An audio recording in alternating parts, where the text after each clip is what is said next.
Welcome back to the NonProfit World TV show. I'm your host, Donna Hagiga. And we have with us now Natasha Juhasz, and she is the Vice President of Communications for Toastmasters International's West Hartford chapter. And Natasha, welcome. Thank you very much for having me. Thank you so much. I have always been intrigued about Toastmasters and how it works, and I understand that you also were intrigued and you looked around at the different Toastmasters and you chose the West Hartford one. What originally drew you to wanting to learn more about Toastmasters? Well, Tana, thank you very much for this opportunity. As you might notice, I have an accent. So I was born and raised in a different country. And for me, to learn the language was first priority. To succeed in this country, to get a job, to feel that I'm a big part of this country, and to communicate the way I always wanted to communicate to people, that they're not asking me, what were you saying, or that I'm speaking, that that people understand me. And then I am at the job, that my job for social media and public relations requires me to talk to people and give presentations. So there I've heard about Toastmasters, and that was a search, I could tell you that. Because when you walk in and you sit down and people are very friendly, so you don't really feel intimidating. You feel intimidated when you hear people speak and you think, I would never speak like that. Because the level of communication, the level of delivery of each person is different. What do you have to realize?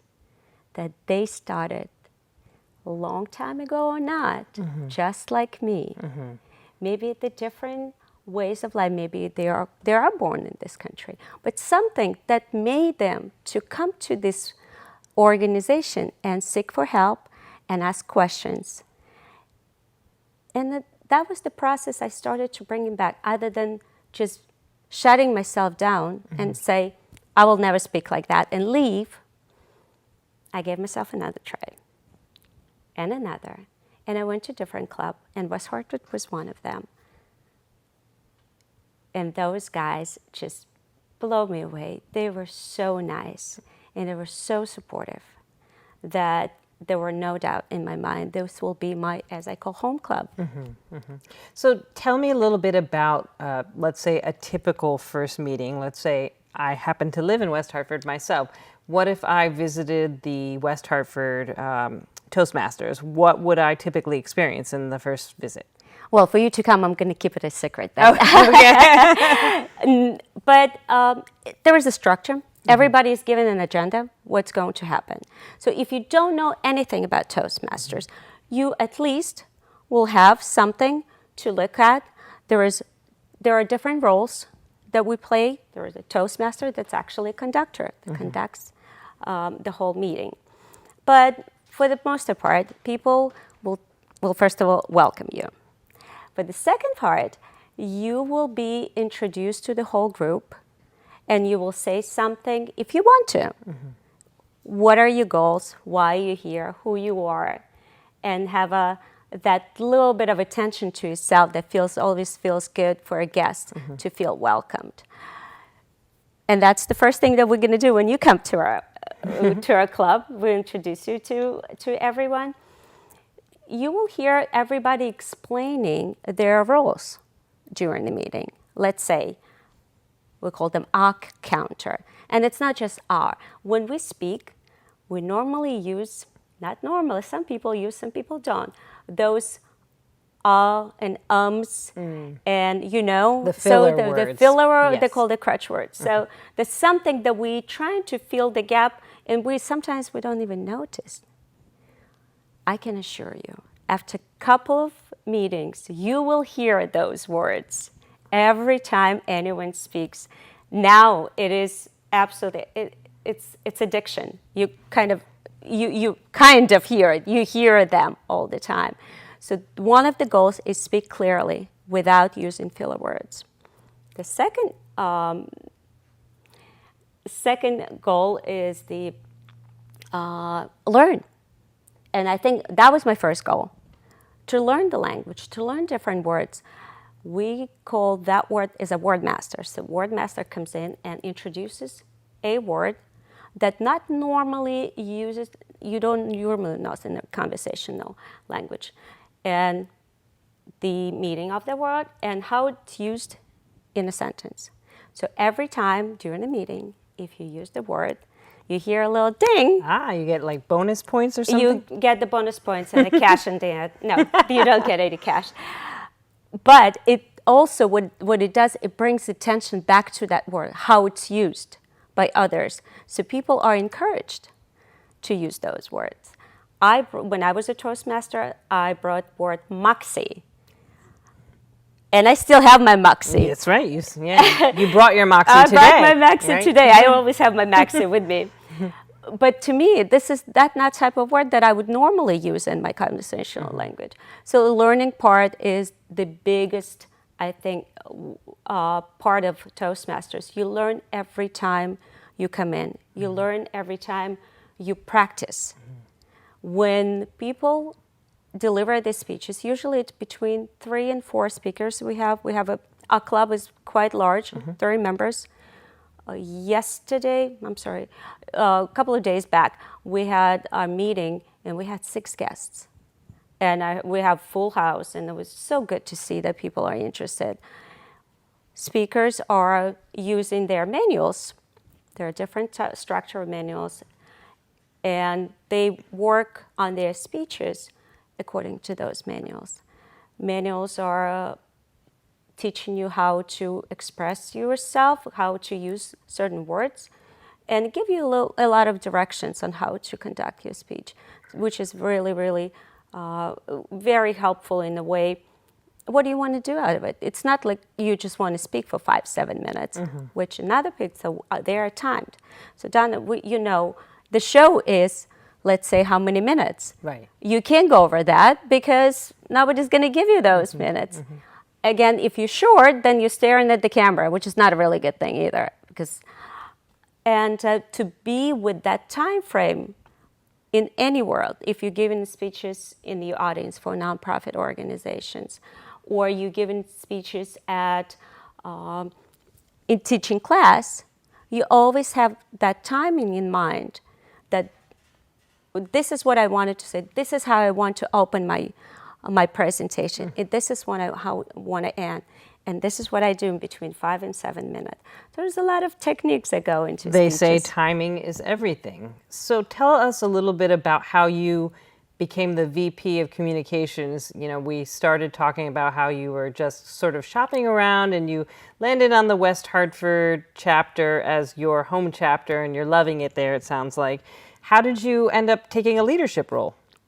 You're encouraged to take any leadership roles, and this is one part of Toastmasters that people may not know, as we build leaders in life. Not because people overcome the fear of public speaking, which is just a matter of practice, but also leadership becomes your nature. And when there were the times that there were time for re-elections, and I do public relations and social media for a living, and I'm always taking pictures and I'm always promoting, so it was kind of no-brainer. They kind of point at me, you'll do it. and I'm very good at that. When people say you'll do it, and I say, yes, I do. And since then, I created the Facebook page for our club. I put the information about our people in our club, not so much about Toastmasters themselves, because people can go on the website and see what it is. I want to paint a story of West Hartford Toastmaster Club, what we do in the regular basis, how we have fun. So you're really translating the flavor of the club through the social media and the public relations so that people get an idea that this is not only a fun club, but somewhere where you can network, challenge yourself, bring your moxie. Sounds pretty great to me. Tell me a little bit about what your most interesting experience was. I'm sure you have taken many turns being one of the Toastmaster speech givers. And can you tell me a little bit about one of those times where you had to give a speech and you were practicing your timing and different things? Tell us a little bit about that. Yes, just a little bit back on the getting things that you want to also tape yourself. So I make videos and I put them on the social media. People look at that and they see we are normal people. They wanted to see what is it about, how the speeches are done.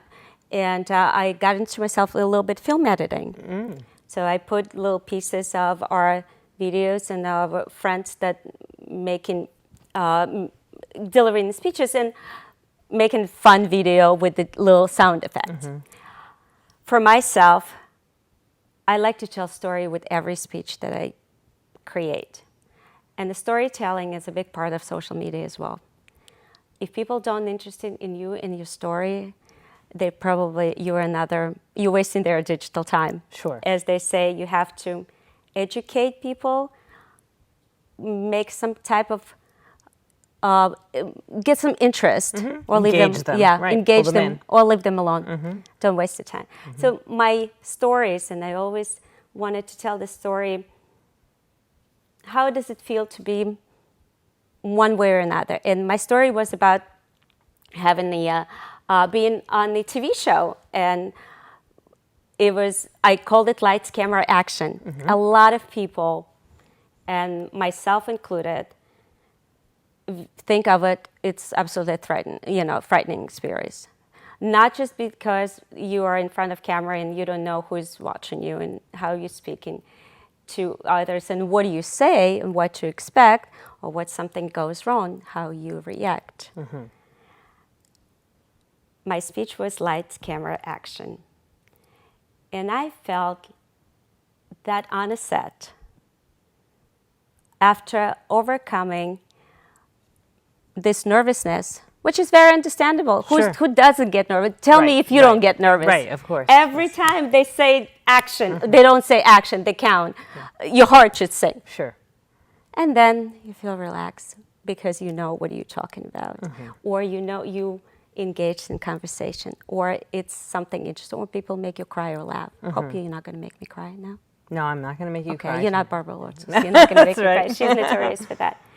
So I said the cameras were my windows, my media to the eyes and souls of my audience, because I was looking at the cameras, and it's like I was talking to someone who was listening to me, and I was telling someone that if you really want something in your life, this organization, these people, I really don't want to say organization, people, can help you be who you want it to be, can help you with your practice. Let's say you have a conference to go to. You write your speech, you go to Toastmasters and you practice it. You get evaluated and people tell you, I would do something differently. So you have a built-in audience of people who are sort of your test. You can test. Yes, your beta. Your beta test. Testers, right. So I don't know if they would want to be called beta testing, but we're not going to tell them that. Sure, right. But evaluation of your speaking engagements are very helpful as well. You would think that you were doing something that you think that engages the audience, that you think you nailed it. But someone else could tell you, you show your back to the audience a lot. Or your hands are moving all the time. Right. People in the audience at Toastmasters can give you a perspective that you yourself can't see. Absolutely, and that's why I came up with the idea of filming our speeches. It doesn't take long. You just take the phone and you film for 5-7 minutes, then you edit. You put some interesting sound effects, and now you have totally different perspective on your speech. I think the idea of critiquing even more than delivering your speech, because you can see it to a different light. So sounds to me as though you have innate desire and ability, because of your perspective, to be even a better coach than necessarily. So you're getting out of Toastmasters. You're certainly learning how to be a better speaker, but yet you're also helping others by coaching them from your unique perspective as well. This is the better part, because there are another that you will see when you come in. We actually we have this little piece of paper that people write their suggestions, whether it's your speech as a speaker, whether you were doing another thing they call table topics. That's something that you talk about, something that you don't expect. That also teaches you how to react and make your speeches or on something to improvise, how to improvise that you're really not expected to, to be in that situation. Critiquing, it's very, we talked about the mentoring. People that been in organization in our club just celebrated 20th anniversary. Wow. 20 years we've been around. And it's remarkable because a lot of people, a lot of clubs are dying. They're not able to attract more people. We are booming with new members. So West Hartford's a very vibrant club, maybe thanks to your social media strategy. We do have some people were inquiring through the social media because they're comfortable to do so. That's wonderful. And it's great because that's a platform, meet people where they are. There's so many people on social media. Have you done any sort of, I know you have brought the innovative idea of filming and putting some of those clips on. Have you done any before or after clips on social media so you can show, for instance, Natasha, in maybe one of her first speeches, and then Natasha a year later giving a speech, or maybe the same speech after getting some coaching and feedback? I think it's a wonderful idea. Yeah. No, I didn't think about that. So that's the one thing, there is so much you can do. Sure. And this is a wonderful idea because you do want to measure your progress. And I've heard if you gave your speech, let's say in September, now you're in some other month, like let's say 12 months from so it's September of a different year, and you're still in the same level, you're doing something wrong. Right. And nobody will tell you exactly that you're doing something wrong, but you have to measure yourself where I wanted to be. And for me, I always wanted to be, inspiring. I wanted to have people to hear my story and say, I could do that too. She could do it. Right. She came from the country and she barely spoke the language. Right. And she was not, I was 24 when I came to this country. So it was not the age that you can change things easily. And I think that would be my biggest gift for my life, to have someone to hear my story and tell me that I could do that too. Yeah. And if I hear about that, if I hear about that, it's great. If I don't, that's perfectly fine too. Well, that's wonderful. And I think Maya Angelou had said at one time, people will forget what you say, people will forget what you do, but they won't forget how you made them feel. And I think with all of your training and your coaching and your wanting to help make yourself a better speaker, I think you are probably somebody who leaves people feeling like, wow, she was an inspiring speaker. And if people can get a little bit of that by visiting the Toastmasters West Hartford chapter, I think that's wonderful. And that's probably a good part of why it is such a vibrant chapter. So, Natasha, thank you so much for coming in today. For more information, what is the website for the Toastmasters West Hartford, or perhaps the Facebook or social media? How do people find out more about it? Sometimes they go into toastmasters.org. Okay. That's the main website for Toastmasters International, and they can type West Hartford. They can get from there. We also have a website that we have updated information for our meetings. Our meetings are held every first and third Tuesday in West Hartford at Hebrew Healthcare, and they can find the website there. But the website for West Hartford Toastmaster, it's www.toastmastersclub.org. Great. Well, Natasha, thank you so much for coming in and being our guest.